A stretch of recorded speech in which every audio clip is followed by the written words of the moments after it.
Trap House is a movie where teenagers steal from Mexican cartels using their DEA dad's gear, and somehow everyone survives. It's dumb, it's fun. Let me explain. 3 things this movie hilariously fails at, 2 reasons why it's still entertaining, and an ending so predictable you'll see it coming. If you're wondering whether it's worth watching Dave Bautista fight drug dealers while his son plays Grand Theft Auto in real life, let me explain.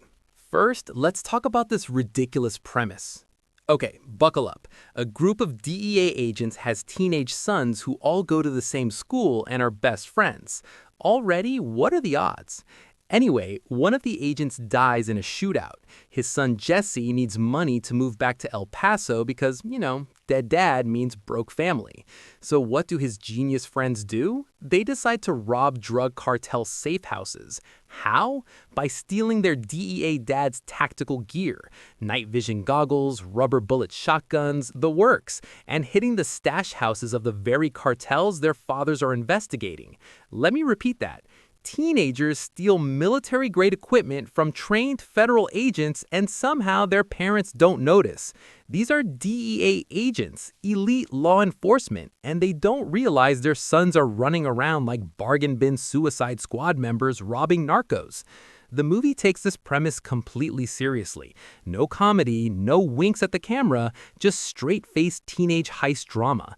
And that's both its biggest problem and its weird charm. Let's count the absurdities. First, these kids steal high-tech police equipment multiple times and their dads never notice. One kid gets a concussion during a robbery and his parents still don't connect the dots. These are supposed to be highly trained investigators. They can track cartel money through shell corporations, but they can't figure out why their son has a black eye and a bag full of cash. Second, the villains are hilariously incompetent.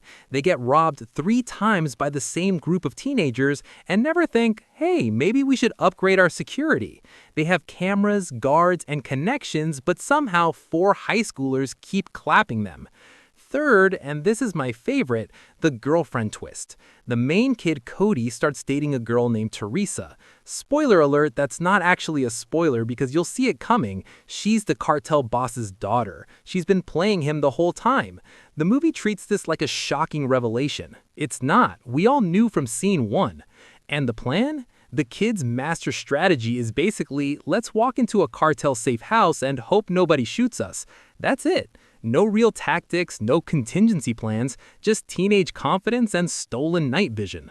Here's the saving grace, Dave Bautista. Without him, this movie's a 2 out of 10. With him, it's a solid 6. Bautista plays Ray Seal, a grieving DEA agent trying to connect with his son Cody after the death of his wife. He brings real emotion to a ridiculous script. There's a scene where Ray starts suspecting his son is behind the robberies. He doesn't want to believe it, but the evidence is piling up. Bautista sells the internal conflict, this man caught between being a cop and being a dad. It's genuinely affecting, even when the movie around him is cartoonish. Jack Champion plays Cody, the son, and he's fine. He does reckless teenager with daddy issues adequately. But every scene he shares with Bautista, you realize how much Bautista is carrying this movie on his massive shoulders. The dynamic between them is the emotional core. Ray blames himself for being an absent father. Cody blames his dad for not being there when his mom died. It's melodramatic, but Bautista makes you care. Without him, this is straight-to-streaming garbage. With him, it's watchable. Credit where it's due, the movie moves fast. Director Michael Dowse knows this script is thin, so he keeps things brisk. At 102 minutes, it doesn't overstay its welcome. You get shootouts, chases, close calls, and barely any downtime. The action scenes are competent, nothing groundbreaking, but they're energetic and well shot. The third heist goes wrong when the DEA raids the same location the kids are robbing, leading to chaos. It's the movie's best sequence. Cartels, cops, and clueless teenagers all colliding. But here's the problem. The movie can't decide what it wants to be. Is it a serious father-son drama, a heist thriller, a teenage adventure? It tries to be all 3 and ends up being a weird hybrid that doesn't fully commit to any tone. There are moments of genuine violence. People get killed, including major characters. But then it pivots to scenes of the kids flirting and joking around like they're in a CW show. The total whiplash is jarring. One minute it's dark and brutal, the next it's, "Aw, Cody got a girlfriend."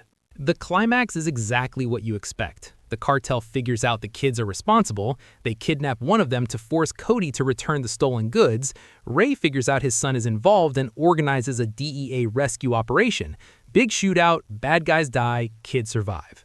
The cartel leader Benito and his sister Natalia both die, but Teresa, Cody's girlfriend and secret cartel princess, escapes through a tunnel. She's set up as the villain for a sequel that will probably never happen. And here's the kicker. Ray punches his own son in the face to make it look like Cody was kidnapped too, so the other agents don't arrest him for robbery and reckless endangerment.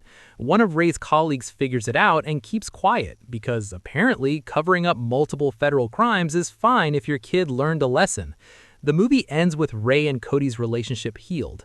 Jesse moves back to El Paso, and Teresa is still out there, watching them, plotting revenge. Roll credits. It's a perfectly serviceable action movie ending. Predictable, safe, and ultimately forgettable, but at least it doesn't drag. So is Trap House worth watching? If you've got nothing else to do when you like Dave Bautista, sure, it's dumb fun. The premise is ridiculous, the script has more holes than Swiss cheese, and the twist villain is visible from space. But it moves fast, Bautista is great, and the action is solid enough. This is not a smart movie. It's not trying to be. It's a B-tier action flick that knows exactly what it is. Mindless entertainment with a decent heart buried under the nonsense. If you're looking for depth, look elsewhere. If you want explosions, shootouts, and Dave Bautista being a sad dad who punches people, you're in the right place. It's a perfectly acceptable way to kill 2 hours. Just don't think too hard about anything. If this saved you from expecting too much from Trap House, like and subscribe. Tell me, would you rob a cartel if your best friend needed money? Well, better not answer. See you next time.